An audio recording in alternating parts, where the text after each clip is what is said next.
We are in the 7th month of 2021. It's actually July right now. So I've decided that I am going to talk about my 3 best, my 3 worst, my most surprising, and my most disappointing movies of 2021. Here we go.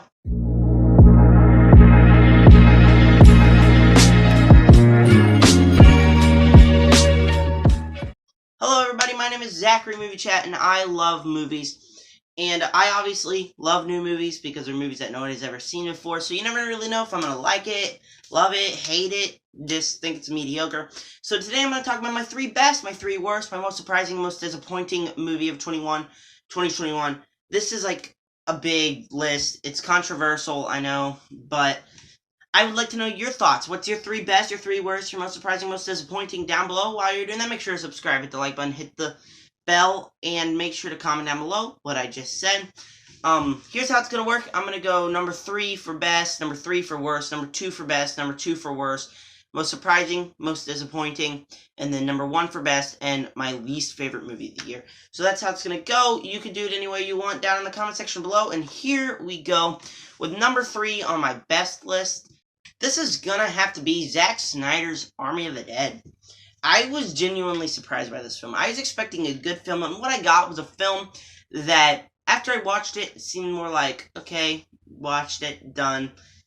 But then the more I thought about it, it just couldn't leave my mind. And that ending where, spoiler alert, everyone dies at the ending, it's just really emotional. And watching certain clips on it off YouTube, and when my grandma watched it, I was over at her house, so I've seen bits and pieces of it multiple times. It's just this really nice, entertaining movie with a very emotional ending, because you really care about these characters. That's one thing Zack Snyder can do really well, is make you care about the characters. And boy, did I really care about these characters. There was several great action sequences. The zombies design was great. There's several terrifying sequences of zombies. I liked how they made this an action movie instead of a horror movie. In fact, I love zombie movies. One of my favorite movies is right about... where is it, actually? Here it is. One of my favorite movies is a zombie movie. It's probably number 10. It's World War Z. This is one of the best movies I have ever seen. And it just makes me love zombie movies. So, Zack Snyder's Army of the Dead is just a delightful movie. I love zombie movies. I love action movies. So, Zack Snyder does an amazing job making this film. Number 3 on my worst list, unfortunately, is going to have to be Tom Clancy's Without Remorse. This makes me really nervous for the film called The Tomorrow War, which I'm actually going to watch right as soon as I'm done posting this video. It just makes me really nervous because this movie was not very good. It certainly gets really good as it goes on, and then it just ends. But certainly the whole film kind of made me wish the movie would end. This was really boring, and not that it was boring. There are some cool action sequences, but it's like you've seen it all before. You've seen all these scenes before. And it's just like nothing interesting. There's like a scene in a prison that's just unnecessary. It's just like doesn't have good writing. It doesn't really have anything special. You've seen all the stuff before, seen the same action sequences or certain scenes that were terrible. It's just kind of a mediocre film. I was really looking forward to watching this, and I was just like, meh, that's alright. It's just kind of a bad movie, and nothing I'm ever going to watch again. That makes me nervous for The Tomorrow War, because it's an Amazon Prime original, and I'm a little nervous to see what happens. If I'm going to love it, or if it's going to be like stuff we've already seen before. There's another movie like this, Those Who Wish Me Dead, it's better than this film, but it's more like mediocre, blah, you've seen this before, and that's what this film is. I don't love it, I don't hate it, it's just meh, and I was kind of just wishing that the movie would get over with by the time the ending. Number 2 on my best is A Quiet Place Part 2.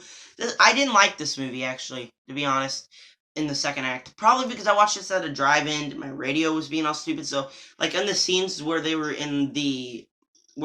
hiding in a place and they were all whispering, I couldn't hear anything they were saying, so I didn't really know what was going on. I had to kind of like improvise, and it really took me out of the movie quite often. So I was like, I kind of just didn't like it. But then by the time we got to the third act, with all this monster madness and the monsters being so cool, and then this final battle sequence, it's just, I really love that. Like, I can't wait to watch this movie again just because of that last sequence. This movie was really good. The first act, it brings some nice stuff into the mix, like stuff that we haven't seen in the first one. There's a lot of action sequences, not way too much. It's awesome. Like, this movie was a lot better than the first film. It has a lot more action sequences, a lot more things to keep me on edge, a lot more sequences of seeing the monsters. Actually, I got something to show you guys really quick. Right before I went to the movie with my mother and my grandmother, my mom decided to surprise me by getting this out of her room.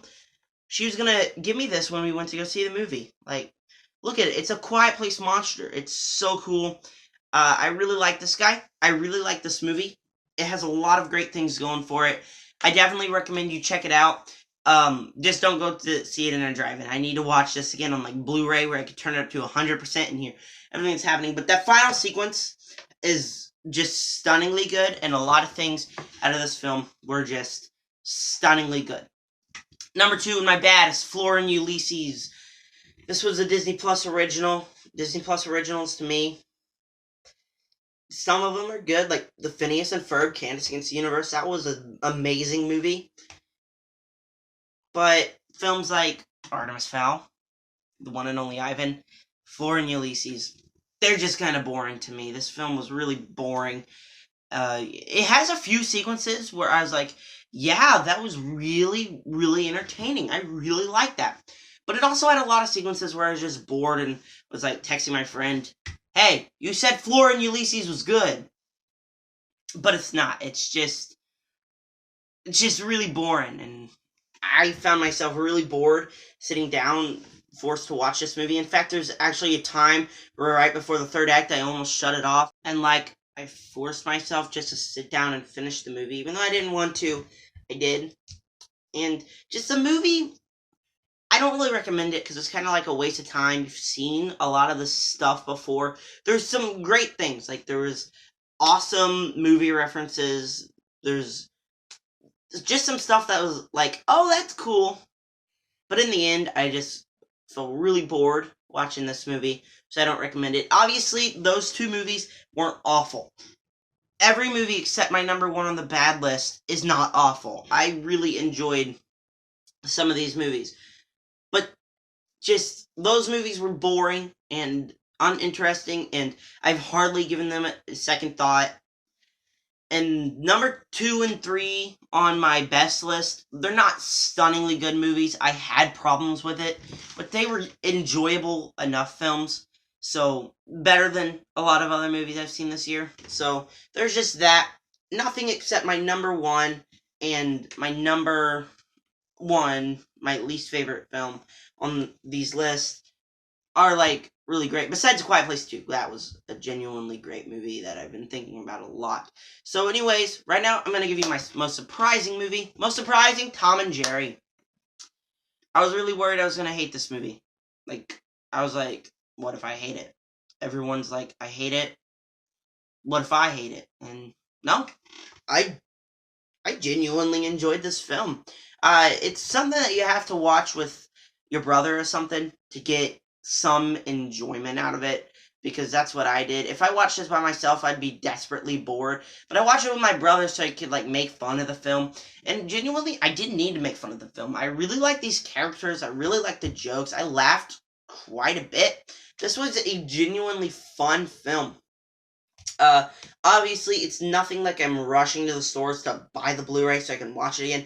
Nothing that I'm ever gonna watch again. But I genuinely sat down, watched the film, and was like, yeah, that's a good movie. How's people hating this? They're just movies that, to me, I can call guilty pleasure. Like this, The Boss Baby 2, which I really want to see, honestly.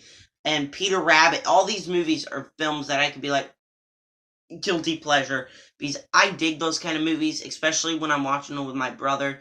They're not movies that, like, is super high on this list. This movie's in my top 10, but, like, my top 10's not like a legit top 10. So obviously, I really enjoyed the film.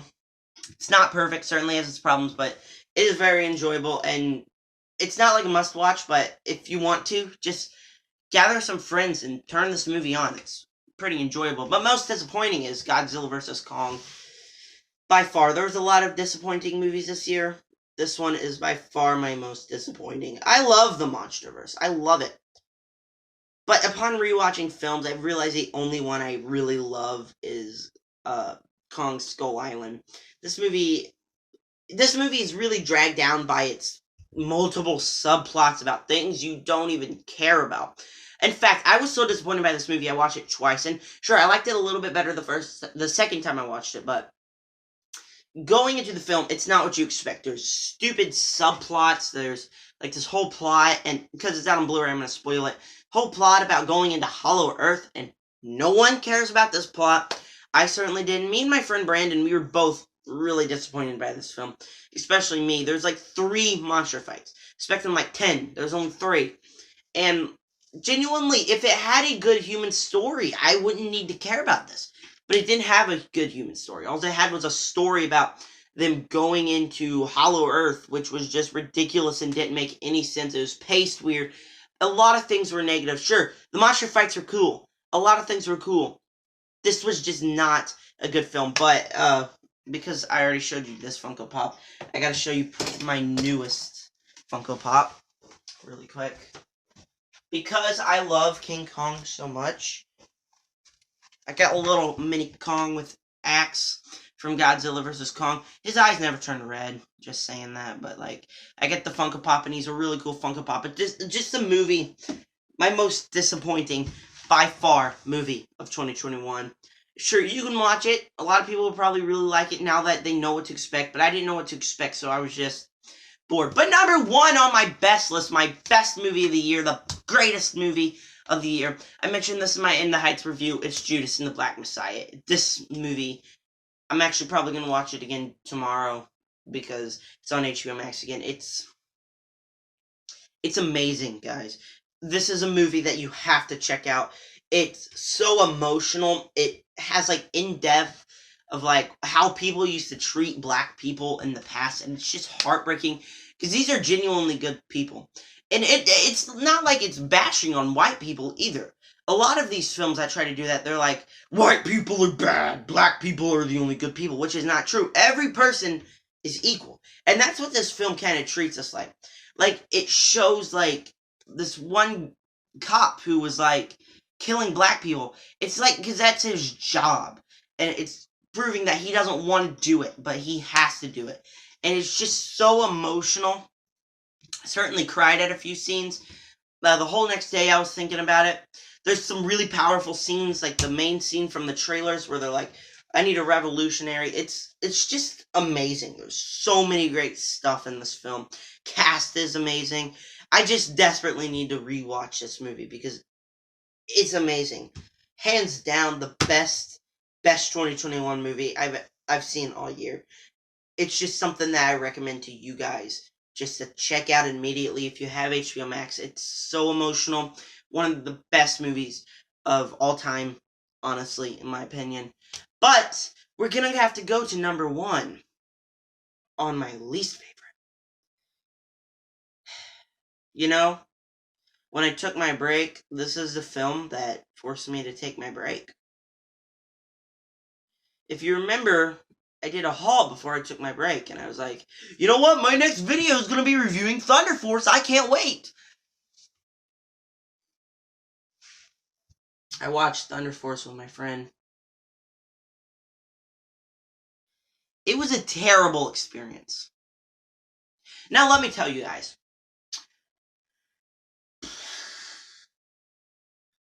Just to prove how bad this film is, there's a scene where Melissa McCarthy makes out with half human, half crab. That's like a whole romantic subplot. Now, genuinely, I enjoyed the first act. I laughed a lot, especially because I was watching it with a friend. But then the film continued, and it got really long. tried to be like, oh, look at us, we're a good superhero movie.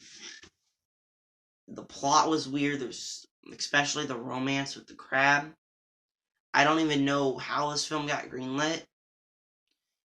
It's something that made me take my break. It made me lose faith in movies. It made me lose faith in humanity.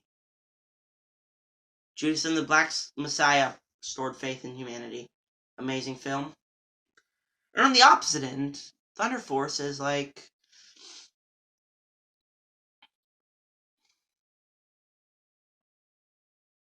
I'd rather listen to Baby Shark on loop for 12 hours than ever rewatch this film. This film was terrible. If you liked it, I envy you. I'd rather watch Alpha and Omega 20 more times than watch this film again.